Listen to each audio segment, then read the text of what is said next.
Welcome to the Real News Network. I'm Jessica Devereaux in Baltimore. Swiss citizens will soon vote on a proposal to provide a basic income for all adults of $2,800 per month.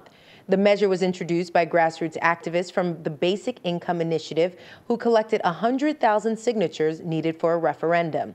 Joining us for an exclusive interview is co-founder of the Basic Income Initiative, Enno Schmidt. Enno is an artist and author of the film Basic Income, A Cultural Impulse. Thanks for joining us, Enno. Thank you. Hello. So, Enno, your initiative has captured worldwide media coverage. And can you just provide for us a little bit of background about how this initiative came to be? I think it's interesting for the people that it starts with two people, with Daniel and me, who thought, what will be the most necessary and that what we really want to do. And we decided, yeah, the best thing is people has money enough to do what they really want, to be creative, to develop what they can do for other people or need for themselves. And so we start this thing, basic income. And basic income means enough money to live without need. And it's in Switzerland, it's only a number to say 2,500 francs. I don't know how many it is in the States. It's not to be rich. It's simply to say today we are rich enough and there are goods enough that we can say everybody needs an income to live. And why have we to bound it to conditions? And it's an idea, for example, of the 60s in the United States. Milton Friedman tried such things with a negative income tax called so. And we can say it's the moment in the world, it's a new century, a new vision, a social vision to say, set the people free by living, and then they do their things. And they are paid for their work, but the basic has to be sure for everybody. And so we go with this in Switzerland, and the thing in Switzerland is that you have this direct democracy. And that means you can go with such a vision, such an idea, what really change many things and let you look to all these facts new and it's a bit a philosophical thing, but it's a moral thing.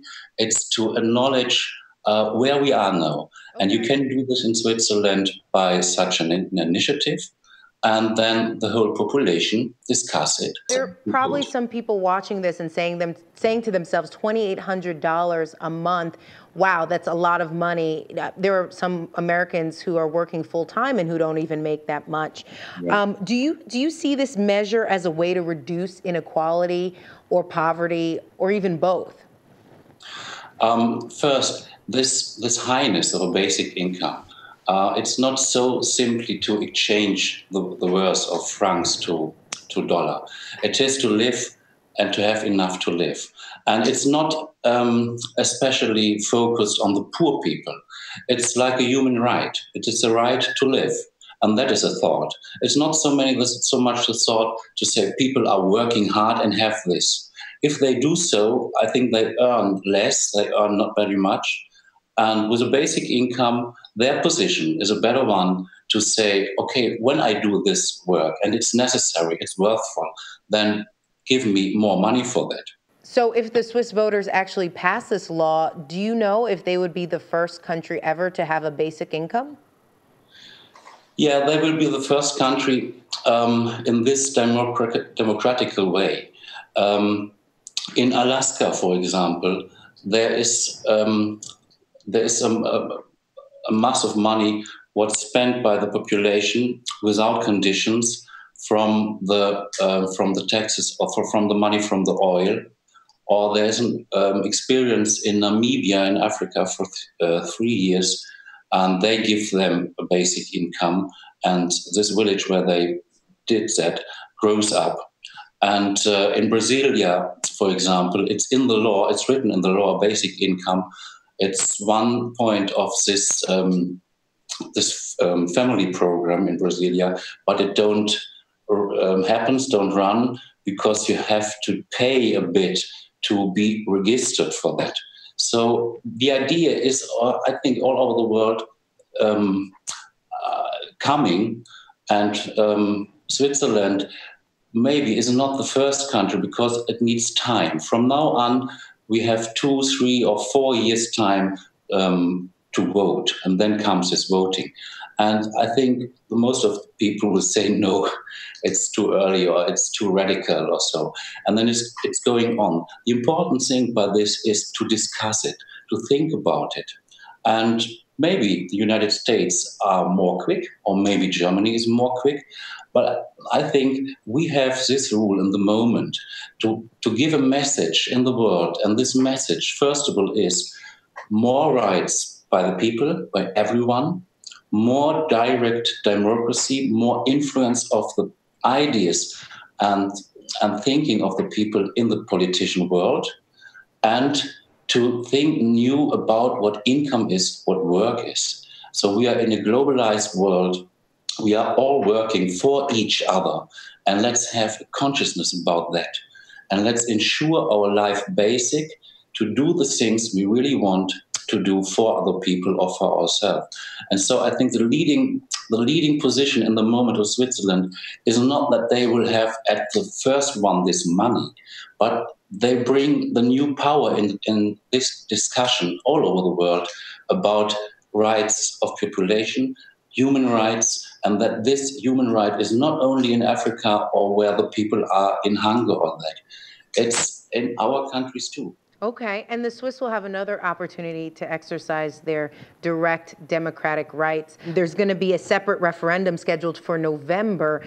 Swiss voters will have the opportunity to pass the world's strictest executive compensation laws, limiting executive pay to 12 times the lowest paid employee. Yeah. Have you been involved at all in the executive compensation campaign, and do you support it, and why? No, both not. We are not involved and we don't support it. So that is a thought, but that is a totally different other thing like a basic income. That it to be against, that it to make something in a rule, and I think it's unrealistic. It's something emotional stuff. Yeah, maybe it is okay to say such things, but it's only I don't know, it's one thought, and I think that don't move anything further on. So it's very short. Enno, is it because, as you described earlier, that you're hoping that this initiative, the basic income initiative, is not about class warfare, it's not about trying to take money from the rich? Why do you have reservations about the executive compensation campaign? Because I'm against this old position to say the rich people has to give to the poor, and we have to make it with power and violence and all this old class fighting. This class fighting leads us to this situation today, that the rich become richer and the poor become poorer. It's not the right way. The result is very horrible. So for me, it's important to say this idea, basic income, it aims to everybody as a person, as a man, and let's do the things together. And I think it's not naive or so. It is another kind to look on each other and to say it's our thing together. And at least, yeah, the rich people will pay more for the basic income than the poor one. The poor one will pay nearly like nothing. But that's not the program to say, take it from the rich. It is real much more too old, this social thinking, 100 years old. And the result is that it become not better, but more worse. Okay, but how are you hoping to fund this basic income initiative if it's not coming from the rich? The basic income financing, yeah, that's an important question. And because the thing is not that everybody gets this money on top. It is that it is free, you get your basic income, but what will happen then? Then we'll start a new deal about income by work. And the incomes by work and the social incomes, transfer incomes, will go down. And it's necessary to don't become inflation. So that means it is not so much that the people has much more money, but that the basic, what everybody has today, more or less, is unconditionally and stays by the person the whole life. And the income by work is bounded by the work and is standing by the work. So the financing is how to transfer this money from the incomes of today in an unconditional income. And if this will happen, what I said, that the work incomes will go down, then you can put a tax for income, for basic income, unconditional basic income, in the prices or wherever you want, but in the prices it will be paid by the consumer.